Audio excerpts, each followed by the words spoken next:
Last week, we brought you the tale of the Floyd Johnson fire that killed his wife, his 3 young children, as well as his trial that resulted in a 21-year sentence upon his conviction on October 17, 1933.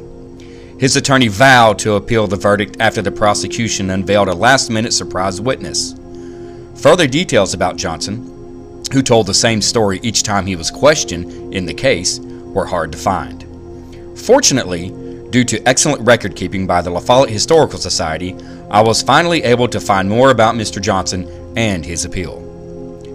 Floyd Johnson was sentenced to 21 years on October 17th. Records show he was then jailed and further show that he was released on October 19th, 1933. It seems that back in 1933, even when convicted of such a heinous crime, you were still freed if a judge decided to hear your appeal and grant a new trial. Mr. Johnson fought his appeal for only a few short weeks, and in early November, Johnson made an announcement that he was dropping his appeal. His reason for dropping it follows in his own words from almost 90 years ago. "I am penniless. My father mortgaged his mountain farm for all that it is worth in order to pay the expenses for my defense. I am, and want everyone to know, that I shall forever assert my innocence of the charges against me. I am the victim of a cruel combination of circumstances which has led many good people to believe that I am guilty. I hold malice or ill will towards no one, and I only hope that no one else will ever be the victim of such circumstances, entirely beyond their control. To such an extent has been my poor lot to bear."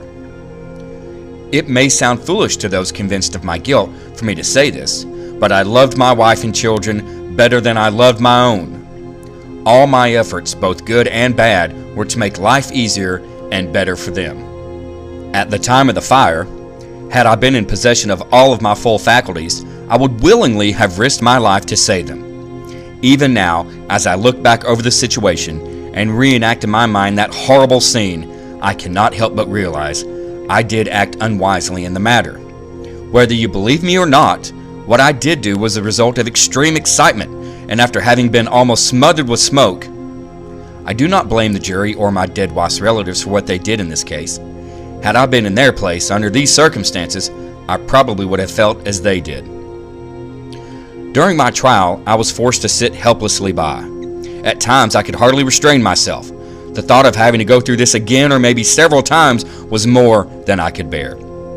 And for this reason, more than any other, I instructed my attorneys to withdraw my petition for a new trial. What hurts me the most is that my wife's father and mother feel that I am guilty. I thank my attorney and the few friends I had for what they did for me.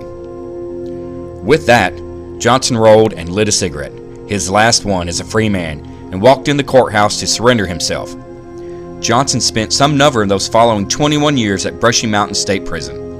At some point, he was released but no longer showed up on the census of Campbell County. The last known record of Johnson is that he is buried in a mountain cemetery in Campbell County.